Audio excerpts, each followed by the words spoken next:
Blub, blub, blub. Blub, blub, blub, blub, blub, blub, blub, blub, blub. Blub, blub, blub, blub, blub, blub, blub, blub, blub, blub,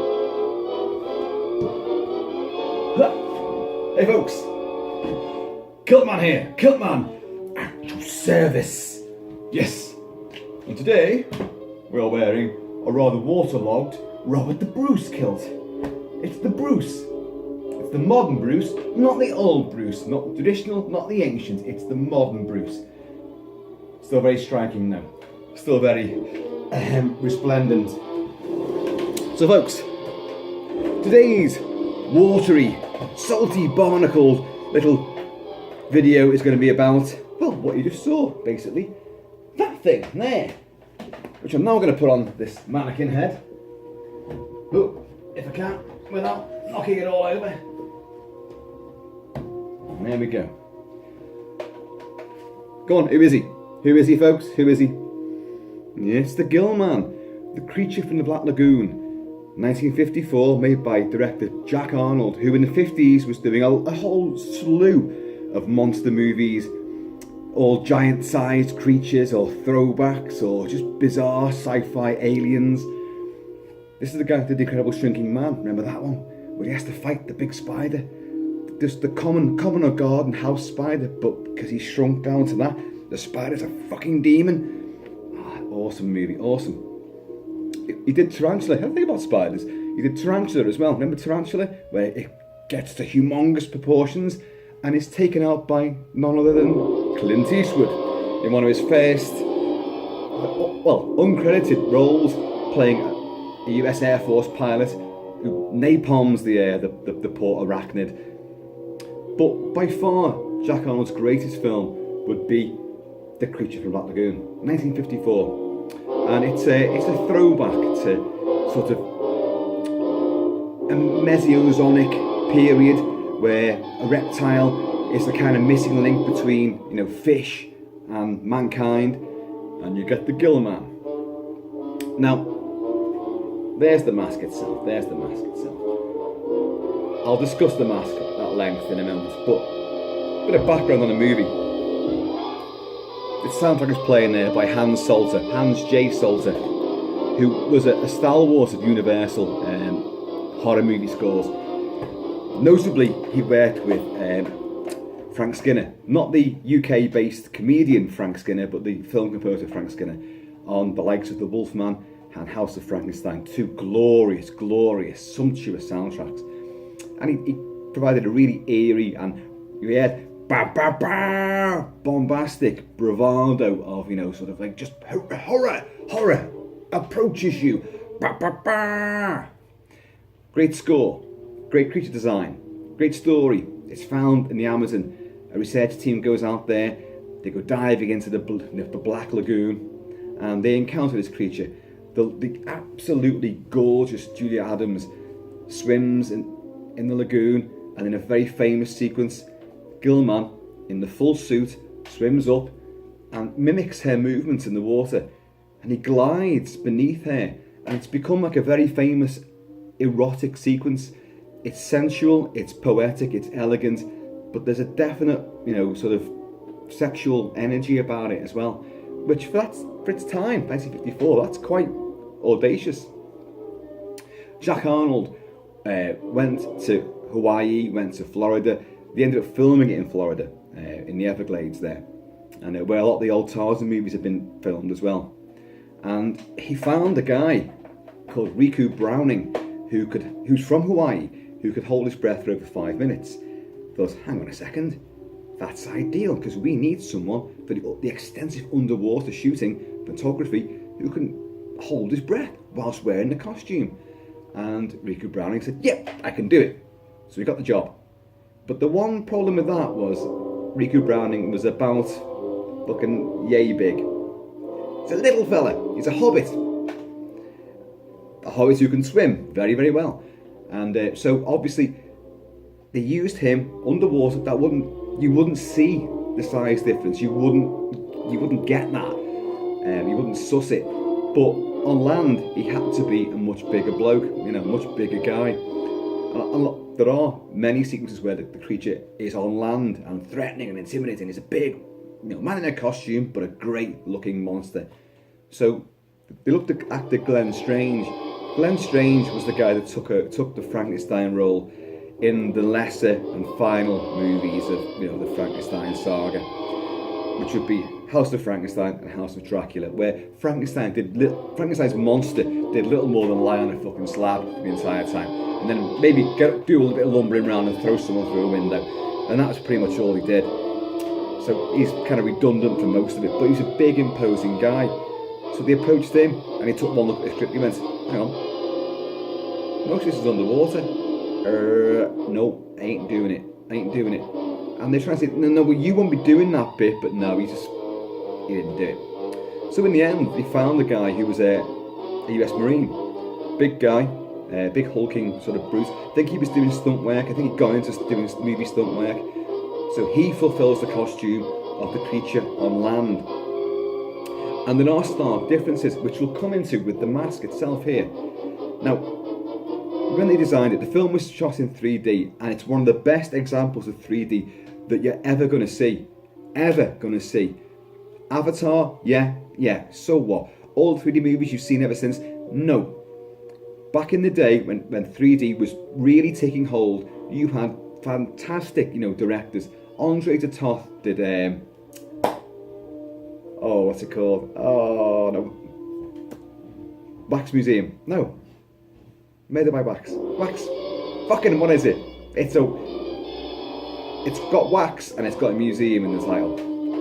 I can't think of what the title is. And Andre de Toth only had one eye. He had a patch covering the other eye. So he couldn't even see in 3D. But he worked out how to do things mathematically so that you would have this depth of field constantly throughout the movie, let alone things coming out of the screen at you, which is easy to do. But to create a depth of field to put you in the scene, no matter in a bar, in a theatre, in a street, in a boudoir, on a balcony. So he was great at it, and Jack Arnold was great at it, because The Creature of the Black Lagoon, 1954, and its first sequel, Revenge of the Creature, because there's three movies in the Creature cycle, and Revenge of the Creature was also done by Jack Arnold a couple of years later, and that was in 3D, and again, glorious 3D it was too. The final film, which is called The Creature Walks Among Us, was not done by Jack Arnold, because he said, I've gone as far as I can go with this.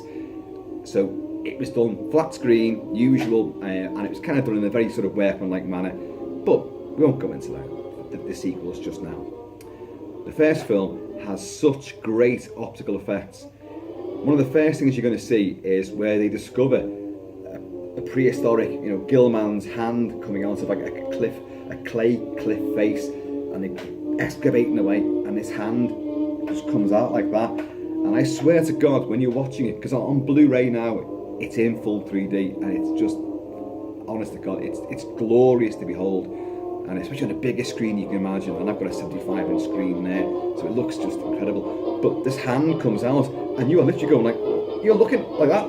Shit, it's going. It seems to be going right over your shoulder. Just incredible. The depth of field, the underwater. Again, it pioneered underwater 3D. James Cameron did Avatar, and he's been working for the last 10 years on the sequels to Avatar, one of which is going to be set entirely underwater. Jack Arnold just fucking did it.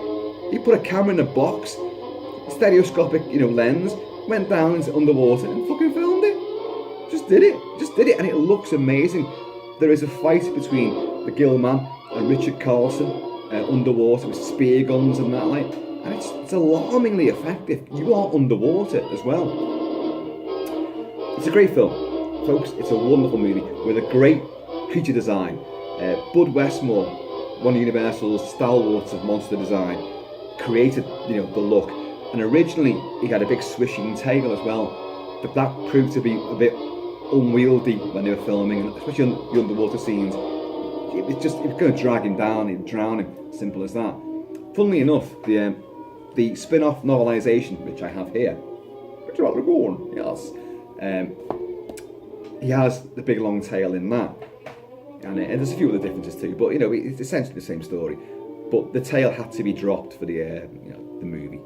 And the design itself, this man-fish GILL-MAN, reptile, amphibian type thing, with pretty much no nose, great big fat lips, a little floppy tongue in there, his gills, and these gorgeous eyes. Now, there are several masks available from Creature of the Black Lagoon, one of which is called Forum Novelties, I think it is, and that is the one that everyone goes, that's the best, it's the best, because unlike this one, it extends a bit further down the back and has a little spinal sort of fin down the back. Plus, a lot of these nodules, can you see these nodules here? And these little sort of warty, barnacle, acne. They're kind of coloured red or purple. And inside the gills here is another sort of red pinkish sort of sweep, giving it a bit of contrast. And it's a great mask. As it happens, that mask that you can get from Forum Novelties right now is not from Creature from the Black Lagoon. It is from Revenge of the Creature, which is the first sequel. So if you get that mask, and I've seen it on Amazon, and it's a gorgeous looking mask. It is. It's a great mask. But the thing about this mask, and this is dead cheap. I got this for it. 10 quid, a tenner, 9.99 I got this for. Now, yeah, it's not the best produced mask. It's quite flimsy. It's quite smelly. It's got that real, that pungent latex smell. That, it gets right up there, and starts causing a bit of fucking havoc. But, that does dissipate after time. But I like this mask for a good couple of reasons. The eyes are magnificent. Have a look at those. The slits to see through are above the eyes, but the actual eyes themselves are glorious. You have all the wartage, you have all the wrinkles, you have the lack of nose. What you're lacking as well is because the lips should be a bit sort of ruddy, obviously the colouring in the gills. Now, you can modify this. So for 10 quid you get a great mask, great foundation, and you can modify it however you want it. But the reason why I like this mask is because during the underwater sequences, it was a different costume. Well, obviously, it was a different size. Riku Browning was a little guy, and the guy on land was a fucking huge, 6 foot, fucking 3, 4, whatever, and big built. So they're different costumes anyway. But because it's underwater and it's darker down there, the costume was painted much lighter. So this lime green, this kind of vivid lime green paint job is actually more accurate to what the underwater costume would be. Now, back in the day, Don Post, famous Don Post masks, mask impresario, he did 2 creature masks. Creature A, Creature B. Creature A was the underwater one. Creature B was the on-land one, which had the colourings in it. So, and I don't think you can get hold of any of them right now. I mean, obviously, they might be available on eBay, but they're going to go for like a lot of money. Lots of big bucks. But I do love this one. Now, I say I've forgotten who the bloody manufacturer this one is, and it definitely does not say on it. There's no markings at all inside there. And I have sadly forgotten who it was, but they're not. Do you know what? I think they're called party novelties, just something like that. But on eBay and Amazon, you're going to get this mask nice and cheap, and it's a mask you can work on. Now, what I'm going to do, I am going to add some colour to some of these little nodules and warts, and I'm going to try and put some more shading, some more coloured shading into the gills here. But I do like this mask quite a lot. It's a bloody good likeness of what the GILL-MAN is. And the gills are nice and detailed. Look at it. Those eyes are magnificent. I definitely want to shade in the lips because they do look a bit sort of bereft, a bit sort of cadaverous. But the idea behind that was, they're great big rubbery sort of, what do you call them? Them big bloody, them fish with the big fat lips. I forgot what they are. You know what I mean? Well, it's like, and his little pink tongue comes out as well. And there is, if you look, there's an effort to make the little pink tongue. When you wear it, that is like a little tongue. And of course, there's a hole there. You can stick your tongue through it as well.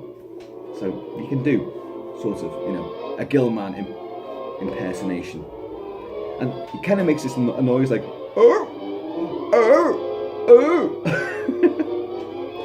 In Revenge of the Creature, the first sequel, which was also shot by Jack Arnold and shot in 3D, he's captured and he's taken to, Marine World, SeaWorld in Florida, and of course, he escapes, doesn't he? And he's quite a bit more violent in the second movie as well, which is always a good thing.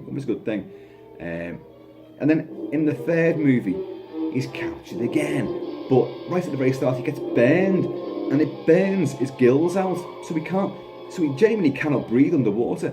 And they find he's in shock. They think he's dead, but he's in shock because of the burn on his gills. So they modify his lungs so that he can breathe on land. I mean, he always could breathe on land, but he had to go back to the water again, because it's amphibian. And he's modified as well. Like, there's more scientific stuff done on him, and he's a much hulkier brute, and his face looks different. And they put clothes on him as well. But of course, typically he goes on a rampage, and but in it, it's nowhere near as good a film as the second one, and nowhere near again as the first one. The first one's magnificent, and they've been trying to get a remake off the ground for decades and failed every time. I don't know why they keep failing, but they do keep failing. But in that third movie, there is one great sequence towards the end. Well, it is the end, because he's driven by an urge, a primal urge to go to the sea, and he goes to the cliff. Where are they? In California? I forget where they are now. Santa Barbara? Something like that. San Diego? I don't know. Goes to a cliff, and even though he's not going to be able to breathe underwater because his lungs have been modified for oxygen breathing, he plunges over because that's where he wants to be, and it's his death scene. And it's actually quite a poignant moment in a film which is pretty much, a programmer. Whereas the first two have great, tense set pieces, and they're really audacious, quite storytelling wise as well. Great ideas, great innovation with the 3D effect, and just wonderful ideas going all round. The third is just a monster on the loose movie, and to be honest, he's not even that in it that much. It's just the sort of thing you'd see with a lot of the Universal movies as they progressed, like The Mummy, Lon Chaney Jr. playing the Mummy, Caris, in a whole slew of sequels, and he began to do less and less in each one. He was just lumbering around, and you love him. I love these movies, but the good ones, and the ones you want to love. But hey, incidentally, I come home before. I went out in lashing down rain with Roxy the Wonder Dog, who was there before, but I got this out and she ran a mile. Doesn't like fish, and it was lashing down, so I had a coat on. By the time we came back from our dog walk, it was it's cracking the flags now. The sun is fucking amazing out there, and I was sweating like mad. So I come back and I grab myself a whiskey, and then next thing you know, I sit down to prepare for this, and the wife goes, "Oh, I made you a cup of tea." So I've got a cup of tea as well. I've got it. That's a whiskey chaser, isn't it? I'm drinking tea chased by whiskey. Or am I drinking whiskey chased by a tea? I don't really know. But yeah, if you go onto Amazon, you'll find that mask pretty much straight away. Just put in Creature in the Black Lagoon, and bingo, that's going to come up. You will also see that Revenge of the Creature mask. It isn't called Revenge of the Creature, but if you can afford it, get it. I'm going to get it at some point because I love the colouring on it. But I love the idea that this 10 quid mask can be modified and doctored, and you get the best of both worlds. You've got that luscious lime green from the underwater shoot, the underwater mask, Creature A, and you could put in your own, little design work on it as well. It'd be very easy to do, very easy to paint that on, and it's good quality latex. It's cheap, but it's not going to go anywhere. You're not going to destroy this. There's the cabbage head. Look at a bit of a cabbage there, isn't it, going on? But you could even shade in a bit more the wrinkles if you wanted to. But in certain lighting, this looks tremendous. And you saw me wearing it before. I'm going to wear it again. because it is a good mask. You know, I don't always get, you know, the deluxe versions of masks because it depends on what you're after and what catches your eye and what you like. And I do like this. Let's go into it again.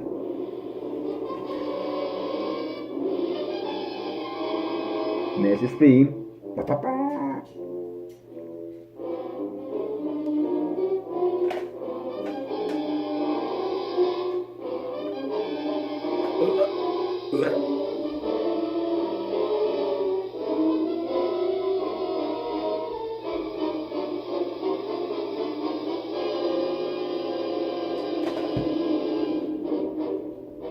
See, it is very detailed.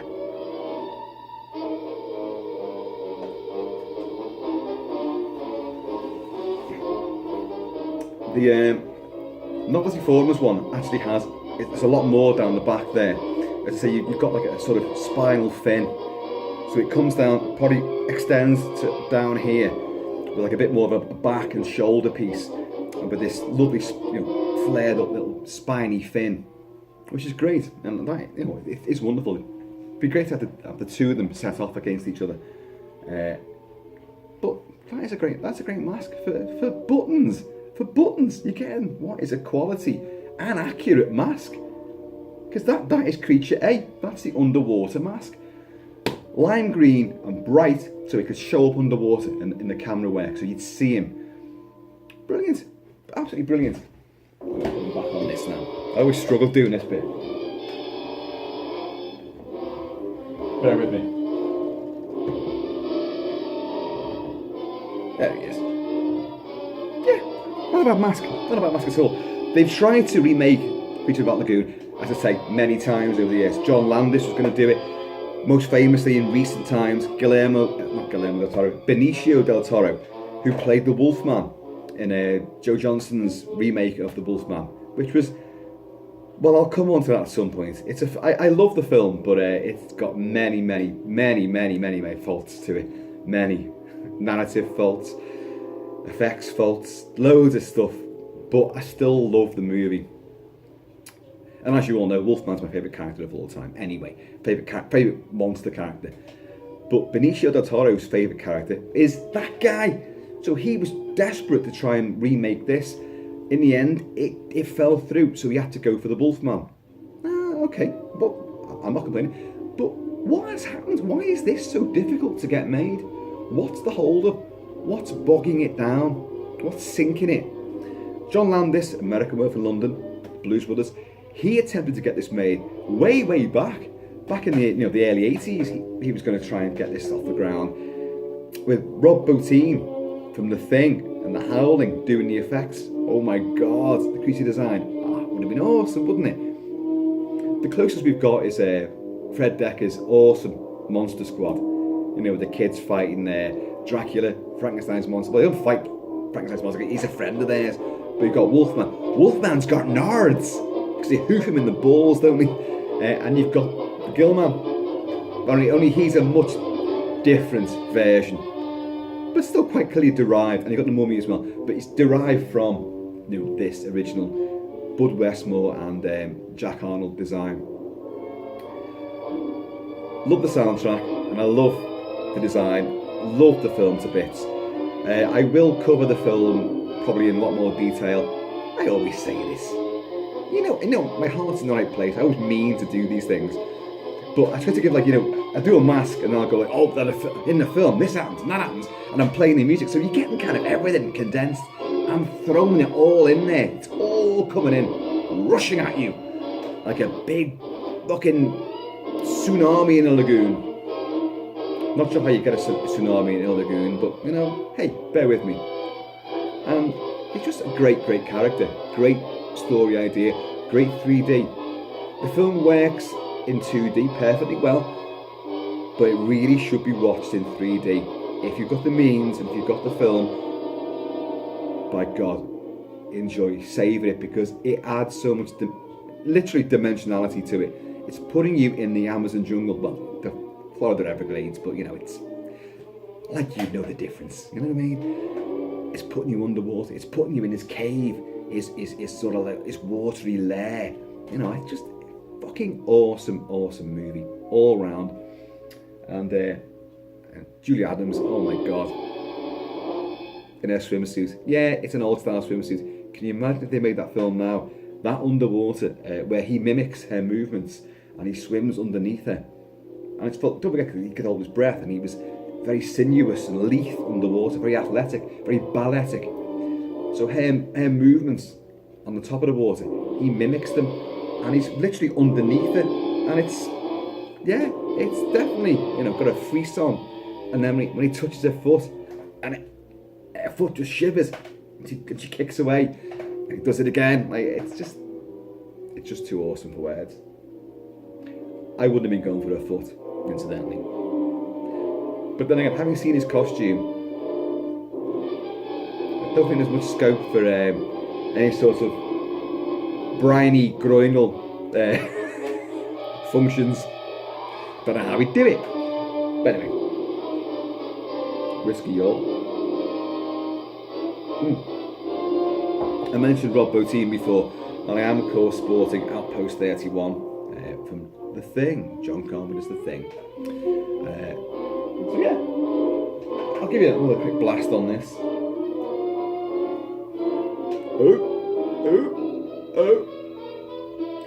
He is bestial. He's ferocious. He does a fair bit of like fucking head crushings in it, and but he also inspires sympathy as well. He's a creature in his own domain. Bloody man goes in there again and tries to fuck everything up, so he's gonna fight back. Fucking too right, he's gonna fight back, and he's good. He's bloody good at it as well. He thwarts many of their plans to capture him. But yeah, great design, great character. And only three films to his name. And one day, we're going to get another Creature from the Lagoon movie. We are. And let's hope they do it justice. Also, although the 3D boom of recent years has now fizzled out again, because it always does. It's a craze. It comes in and then it goes. It comes in and goes. I'd hope that they put that in 3D again, because just to pay homage to what was done initially, do it. And I'd love, Benicio del Toro, and in fact, Guillermo del Toro, Pan's Labyrinth, Hellboy, because in Hellboy he had a guy very similar, Abe Sapien, who is a fish man, all in blue, and he's got the gills, he's got everything, and the eyes. And it's just him, but in blue. So and of course he did that one about what's that one? Recent one Guillermo del Toro's done about this woman falling in love with a fish man. I haven't even seen it, I've forgotten what it's called as well. I'm always doing that, aren't I? So he's the man. Get the two Del Toros on board for this, and we'll be on to a winner, an absolute winner. The Creature from the Black Lagoon. Great little mask, and it's the buttons as well. Come on now, you can't go wrong with that, folks. I have more masks on the way, believe it or not. Yeah, and one should be arriving tomorrow, and it's a great one. It's tremendous. I can't wait to open it, and I'll give a big discussion on that. In the meantime, be wary of black lagoons. And in summertime, folks, don't go jumping into quarries and little lakes and ponds and lagoons, because you're going to get shock from the water. It's always colder. It's always colder than what you think it's going to be. Then you're going to dive in there, showing off to all the babes on the cliff edge. Hey baby, watch me, look at me. And then, shock, drown. Not impressive. Be careful, folks out there.